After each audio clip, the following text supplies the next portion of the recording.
Break के बाद कार्यक्रम में एक बार फिर से आपका स्वागत है। ब्रेक से पहले हम अर्चना जी से बात कर रहे थे। मैं आता हूँ, 1 मिनट आता हूँ। पहले मैं शालिनी जी के पास आ रहा हूँ। शालिनी जी, एक बार आपके, सुमन जी आपसे भी जवाब लूँगा। शालिनी जी, जो उन्होंने कहा कि ये वर्जनाएँ, ये सीमाएँ बेटा बेटी सबके लिए तय करनी पड़ेंगी।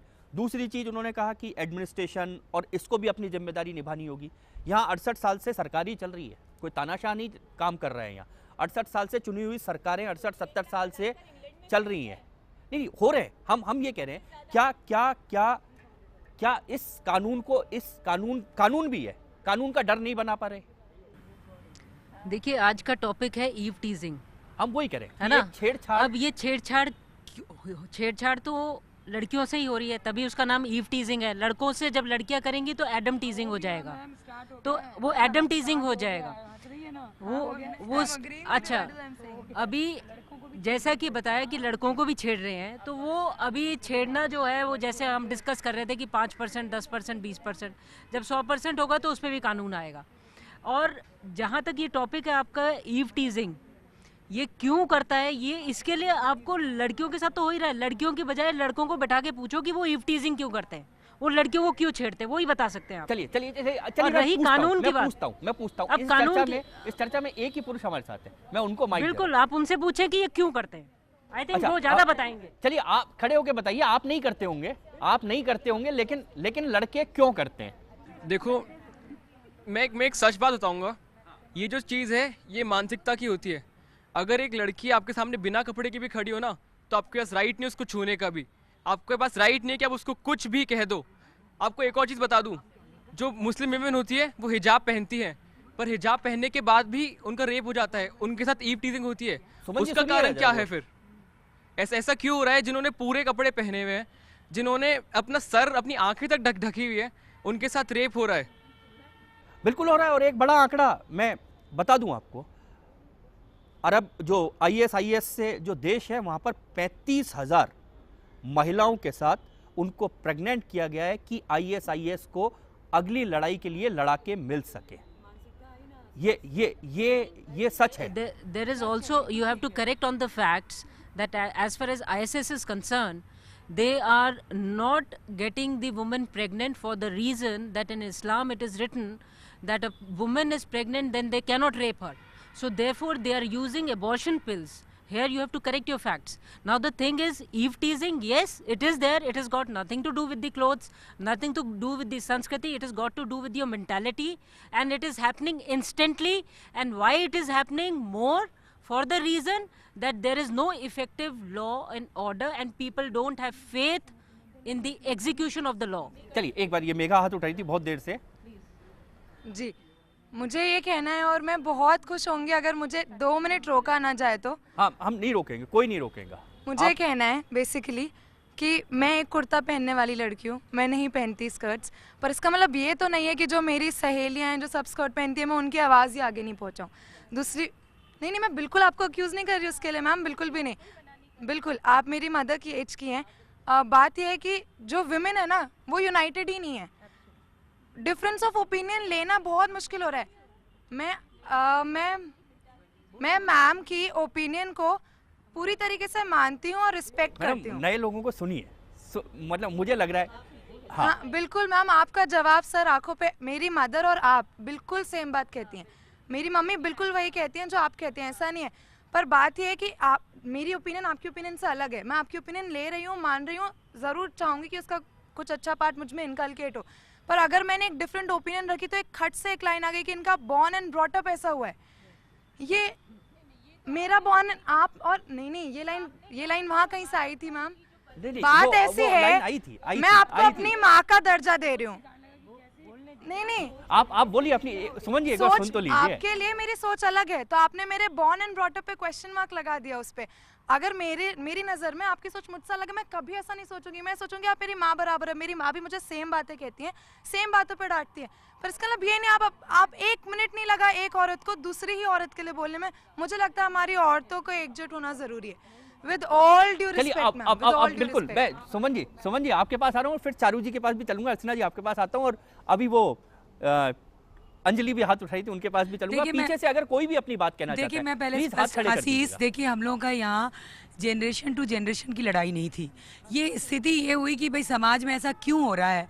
हम लोग भी यंग टाइम से होके ओल्ड एज में पहुँचे हैं, पर आजकल यही नहीं, बहुत जितनी भी बच्चियां हैं, हम लोग जब डिस्कस करते हैं तो बहुत इतना डिफरेंस लगता है। मेरी मदर और मुझ में शायद इतना गैप नहीं लगता होगा जितना मेरी और मेरी बेटी के ओपिनियन में लगता है। मेरे घर में भी होता है। तो इसलिए मुझे लगता है कि हम लोग जो अपने बच्चों को दे सकते थे वो हमने अपने बच्चों को नहीं दिया। हम लोग डिफ़ॉल्टर हैं, इसको मान रहे हैं ना हम लोग, क्योंकि आजकल एक मॉडर्निटी के नाम पे जो कॉन्सेप्ट बना है वही मुझे लगता है कि सबसे घातक है कि मॉडर्न किसको कहते हैं, मॉडर्न कौन है। नहीं, मुझे जो लगता है, आशीष सुनिए, मॉडर्निटी या मॉडर्न कौन है ये हम लोग तय नहीं कर पा रहे हैं। मॉडर्न हम कब कहे जाएंगे, या मॉडर्न बनने से हमें ये जो लड़ाई हुई है ना कि मॉडर्न बनना, मॉडर्न है क्या चीज़, ये आजकल के बच्चों को शायद पूरी तरह से समझ नहीं है। हम बोलते हैं तो उन्हें लगता है कि ये तो बहुत ही बेवकूफ़ गंवार किस्म की महिलाएं हैं, संस्कृति की बात करती हैं, और संस्कृति के पतन से ही होता है। ये मानिए या नहीं मानिए, अगर हमारा कल्चर आगे से चला, हम सीता का उदाहरण दे सकते हैं, हम द्रौपदी का भी दे सकते हैं, लेकिन बहुत ऐसे उदाहरण मैं गार्गी के भी दूंगी और भी कहीं दूंगी जो आपको आज के समय से ज़्यादा मजबूती देती है। आप ये कह के नहीं उड़ाओगे कि पुराने ज़माने में भी ऐसा होता था, अभी भी ऐसा हो रहा है। आदि मानव तो कपड़े नहीं पहनते थे, हम तो ऐसे रेंग के चलते थे। ये साथ में सुधरता ना कि कपड़े नहीं पहने या पहने, ये बातें नहीं है। आपको संस्कृति को इनक्लब करना पड़ेगा।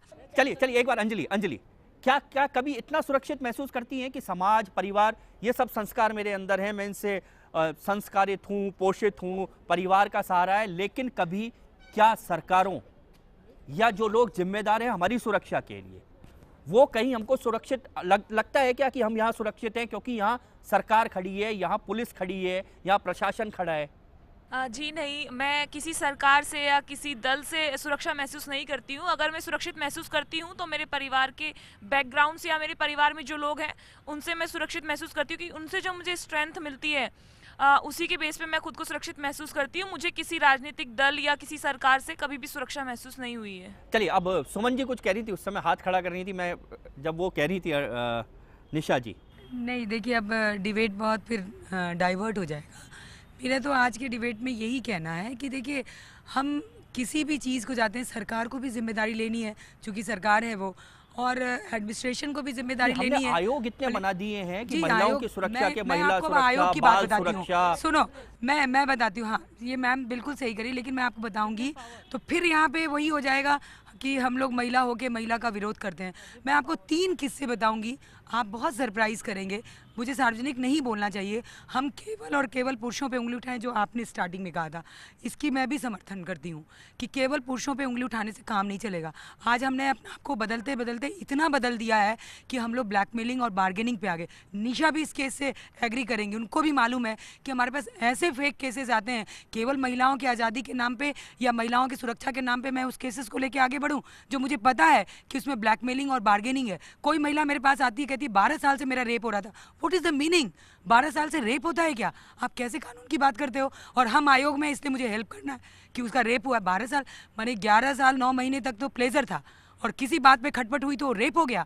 तो कानून, मैम आप बैठी हुई हो, कैसे कहोगी? और हम आज़ादी और स्वतंत्रता के नाम पे इन महिलाओं की मदद करें? मैं तो कभी नहीं करती। और इसीलिए यदा कदा आयोग में होने के बावजूद भी मैं कहती हूँ कि भाई महिलाओं को भी सुधरना पड़ेगा। महिलाओं को ये 100% टेकन ग्रांटेड नहीं हो गई कि वो जो कहेंगी ब्रह्मा जी हैं, वो जो बोल रही हैं वही सत्य है। ये नहीं है। समाज में विघटन, आप कहते हो ना सड़क पे कपड़े, घर के अंदर बाप बेटी सुरक्षित है क्या? फिर मानसिकता की बात नहीं आती। कानून क्या करेगा? तो सरकारें क्या करेगी? पुलिस क्या करेगी? फिर आप ही लोग बात करते हैं परिवार से संस्कार की बात। तो इसीलिए करते हैं, इसीलिए तो क्या परिवार में जब महिला सुरक्षित नहीं है तो फिर इसीलिए कहते हैं कि परिवार, इसीलिए परिवार विघटित हुआ है कि बाप बेटी को रेप कर रहा है, बाप बेटी को छेड़ रहा है। फिर क्या करोगे आप? नहीं, आशीष जी, परिवार छोड़िए, मैं आ रहा हूँ आपके पास। आशीष जी, परिवार छोड़िए, गर्भ में सुरक्षित नहीं है। मैं घर की बात कर रहा हूँ, फिर आप संस्कार, किन संस्कारों की बात कर रहे हैं? जब आशीष जी सुनिए, जिस समाज में गर्भ में बच्ची सुरक्षित नहीं है, उसका भ्रूण हत्या हो जाती है, उस समाज में इतनी बड़ी बड़ी बातें करें, मंचों के माध्यम से बड़ी बड़ी विवेचनाएं करके और बड़े बड़े दावे करके विमेन एम्पावरमेंट, समाज और मेरी बात संस्कृति सुनिए, आपने कहा विमेन कि समाज और संस्कृति घर से पैदा की हम जाए। ये कहते हैं 8 मार्च को विमेन एम्पावरमेंट, इमेंसिपेशन की बातें करते हैं, फेमिनिज्म जो 19th सेंचुरी की देन है उसकी बात करते हैं, उसके आधार पर हमने राइट टू वोट का अधिकार देने वाले देशों का सम्मान करते हैं, उन मंचों पर जाकर के कहते हैं इस महिला ने ये किया वो किया, लेकिन हम जब घर पहुंचते हैं तो वही बाप अपनी बेटी बेटी के साथ क्या कर रहा है, वही भाई या छोड़िए इन रिश्तों को क्यों कलंकित किया जाए, लेकिन उस घर में उसके निजी जो रिश्तेदार है उसके साथ क्या करते हैं उस पर विचार करना चाहिए। ये मुद्दे कि क्या पहनकर सड़क पर निकलेगी, कौन सी इन ईटीजिंग मुद्दों करेगी, पर घर अगर की सुरक्षा को अर्चना तो जी इन मुद्दों सुनिश्चित पर करना विचार पड़ेगा ना। करेंगे, इन मुद्दों पर विचार करेंगे तो हमारी परिवार नाम की जिस संस्था है उसके बिल्कुल। उसके फिर सामने आप- प्रश्न चिन्ह खड़ा होता है। लेकिन फिर आप बड़ी बड़ी बातें मत करिए संस्कृति की, संस्कृति तो गौण आप लोग गौण हो किए गई ने, ना। ये आप बात कौन की से है। वैद्य, मेरी बात सुनिए, 600 BC की बात करेंगे, गार्गी की बात करेंगे और फलानी नहीं, महिला संस्कृति की की बात करेंगे। नहीं नहीं सुनिए मेरी बात, वो तो आपने बताया नहीं इन बच्चियों को, आपने मशीनीकरण के इस दौर में ये तो बताया, या बच्चों को, मैं ये नहीं कह रही लड़कियां लड़के, हमने तो सिर्फ उनको बताया कि तुम्हें जल्दी से जल्दी पढ़ना है, अपना करियर बनाना। और एक आभासी दुनिया की बात कर रहे थे, वर्चुअल वर्ल्ड, उसमें क्या हो रहा है, उसमें सब कुछ ओपन है, उसका कौन उसका सुपरविजन करेगा, कौन मॉनिटरिंग करेगा, इसकी जिम्मेदारी किसी की नहीं है। फिर मैं वही तो उसी जिम्मेदारी की आखिर जिम्मेदारी उठाना, जिम्मेदारी भाई देखिए, तब मैं परिवार संस्कृति के नाम पे फिर जिम्मेदारी आशीष ढाल जी, फिर देता है। वही आती है लिमिटेशंस। हम कॉन्स्टिट्यूशन की बात करते हैं, राइट, हमारा राइट, लेकिन हमारे कुछ कर्तव्य भी तो है, तो हम कर्तव्य हमेशा भूलते हैं। तो ये मर्यादाएं, जब मानव से जुड़ी हुई बात हो ना, तब मर्यादाओं की बात अवश्य होनी चाहिए। मर्यादा से नियंत्रण होता है, स्वयं नियंत्रण होना सबसे बड़ी कनुप्रिया जी, का गुण है। आपको रोके कनुप्रिया जी, मानव नियंत्रण, स्वयं नियंत्रण, समाज, संस्कृति, परिवार, ये संस्कृति की बात करो तो बिल्कुल, फिर इन पर भी लेकिन गौर करो। बिल्कुल गौर कर रहा हूं मैं, गौर इसलिए कर रहा हूं अर्चना जी, दोनों बातों में अलग अलग है। हम संस्कृति की बात करते हैं तो हमारा परिवार ही हमको संस्कार देता है, और जब उस परिवार में पहुंचकर असुरक्षित महसूस कर रही है तो आखिर वो संस्कार कहां से पैदा होंगे, फिर वो संस्कृति नष्ट हो चुकी है। आप मैं बहुत देर से पूछ रहा हूं, अपना हाथ उठा के बताइए, खड़े होइए। एक बार कुछ लड़कों ने हवा महल हम लोग घूमने गए थे, मेरी फ्रेंड्स और हम लोग चल रहे थे, तो मेरी फ्रेंड्स पीछे रह गई थी, तो कुछ लड़कों ने उनको छेड़ा, हम लोग पीछे गए, वापस उनको हेलमेट से मारा, उन लोगों के वो लड़के वहाँ से भागते हुए निकल गए। कि आखिर ये जो छेड़छाड़ विषय है, इस विषय पर कभी चर्चा नहीं करनी पड़े, आखिर समाज की स्थिति कैसे सुधरे, इस पर हम चर्चा करेंगे और सबके सुझाव लेंगे कि आखिर कैसे रोक सकते हैं इस समस्या को। अभी लेते हैं एक ब्रेक।